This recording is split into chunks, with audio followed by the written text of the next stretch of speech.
Libro tercero. El Concilio de las Edades.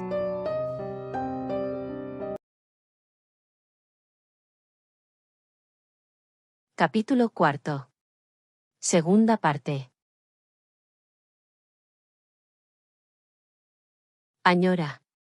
¿Eres tú? Ante ellos dos se presentó una enana de la edad de Kritus, según los cálculos de Tanya, aunque para el resto de las razas de Sanaris les es complicado calcular la edad exacta de un enano. La enana estaba acompañada por un séquito de enanos de las colinas.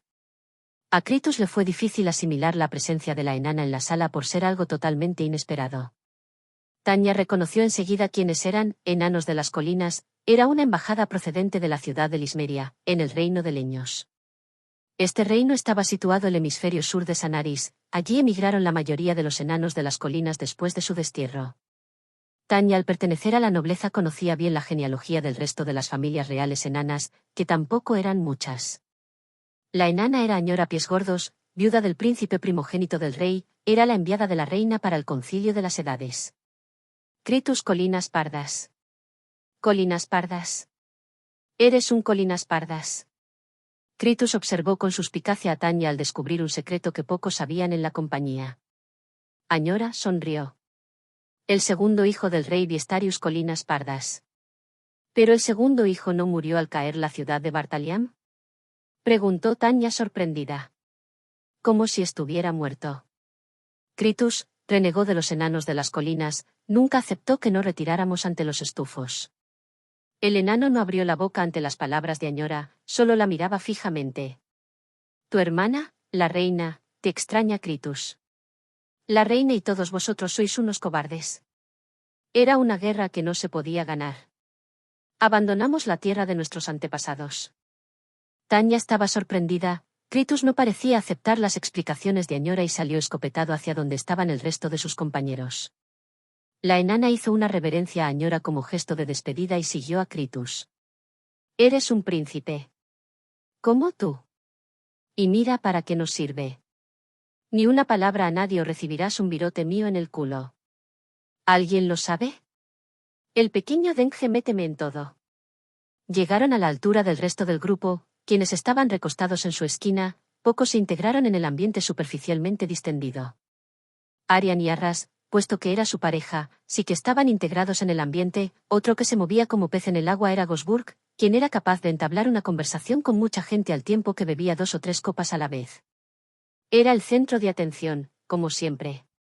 La actitud desinhibida de Gosburg causaba envidia por parte del resto de mercenarios.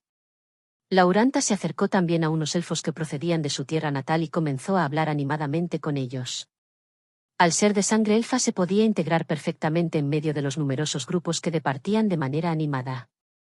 Kus se había situado en una posición recogida dentro del grupo.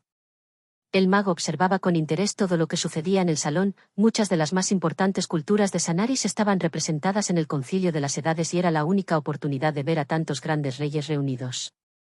Había observado la charla de Kritus con la embajada de los enanos de las colinas que acabó de una forma no muy amistosa. Pero entonces vio como una persona le miraba fijamente, llevaban años sin verse desde luego, pero seguía siendo tan hermosa y poderosa como siempre. Su nombre, Gabla Lambaria, la guardia personal de Gabla se acercó hasta donde estaba Kus y realizaron una reverencia con sus cabezas. Kus respondió de la misma manera, los guardias señalaron hacia donde Gabla estaba sentada. Kus decidió avanzar hacia ella atravesando toda la sala. Gabla estaba sola, alguien de Isis no solía interactuar con el resto de los habitantes de Sanaris. Era muy extraño que hubieran acudido a la llamada del rey de Baudalania. La dama estaba saboreando una copa de vino elfo de manera tranquila cuando observó la llegada de Kus. El mago suponía que la Gabla sabía de su presencia en el concilio, al fin y al cabo, ella era la gran Gabla. La guardia personal de Gabla colocó una silla al lado de la gran dama, en una posición inferior a ella. Solo el rey tenía el derecho de situarse por encima de Gabla. Aura Atam. Kus Asmara. Tus sombras me honran, Gabla. Kus hacía tiempo que se había exiliado de Isis, pero aún recordaba la forma de tratar a Gabla y era reconociendo que ella era superior a él. Las muestras de poder a la hora de tratar a Gabla nunca terminaban bien. Tu padre me ha comunicado que todos te echan de menos, Namish. Y yo también. Hubo cierta amargura en las palabras de Gabla. Cus mantuvo la mirada. Hacía tiempo que no pensaba en aquella época. Todos están deseando tu regreso. No puede ser. No lo olvides, soy culpable. Solo me salvé de la condena de muerte por ser hijo del rey, me perdonó la vida de manera injusta. El pueblo se ofendió por eso, ciertamente. Pero ahora está olvidado y aceptarán tu regreso. No. Cometí un error y los dioses quisieron que no lo pagara con mi vida. Pero esa decisión de mi padre provocó la guerra entre nuestro pueblo. Gabla dio un sorbo de la bebida. Namist. Solo fue una excusa, la ponzoña busca cualquier pequeña herida para pudrir. Creo que se tardará en olvidar Gabla. Aquellos que más lo recuerdan ya no son un problema.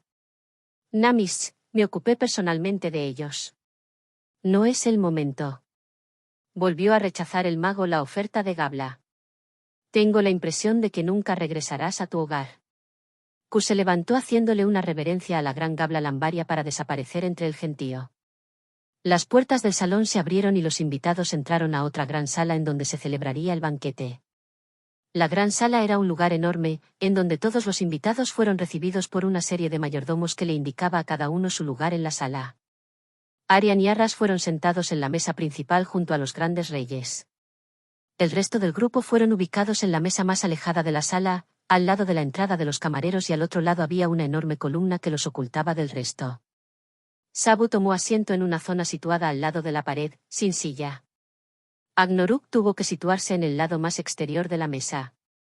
Aunque estaban en el extremo de la gran sala, fueron atendidos de una manera correcta, nunca faltaba ni la comida, ni la bebida. Botellas de vino elfo, licores, quizás la cerveza fuera más escasa de lo esperado. La comida consistía casi en su totalidad en frutas, verduras, hortalizas, quesos, frutos secos. Pero no faltaron una variedad de pescados y mariscos. La única carne que vieron fue de una especie de ave de un tamaño considerable que sirvieron asada. Pero los platos tenían un sabor agradable y estaban delicadamente condimentados, quizá para los orcos la comida era un poco insípida. Una orquesta tocaba una música suave y armónica que acompañaba la comida. Lo cierto es que la velada era del todo agradable, y los mercenarios empezaron a beber una cantidad enorme de vino. Tenían mucha hambre, después de tanto viaje. Además, era una comida que se devoraba rápidamente, con 4 orcos y 2 denges con hambre aparte de los enanos que tampoco se moderaron a la hora de comer, el único que parecía comportarse con algo de mesura era Kus. Era la mesa donde más se comía con diferencia. Al cabo de una hora muchos de los camareros solo parecían servir a la mesa del fondo. Eso hizo que muchos prestaban atención a aquellos extraños invitados que estaban comiendo y bebiendo como si no hubiera un mañana. Hasta Arian, que estaba situada bastante lejos, acabó por fijarse en ellos. Se alegró ya que parecía que se lo estaban pasando muy bien, en contra a la sobriedad de la mesa de honor donde la comida apenas se tocaba. No estaban solos evidentemente, pero su carácter jovial y desenfadado contrastaba mucho con la seriedad de las demás mesas.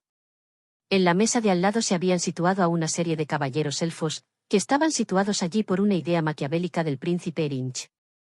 Había destinado en esa mesa a todos los caballeros de la orden que detestaba a modo de insulto. Paulanna era una de esos desgraciados elegidos.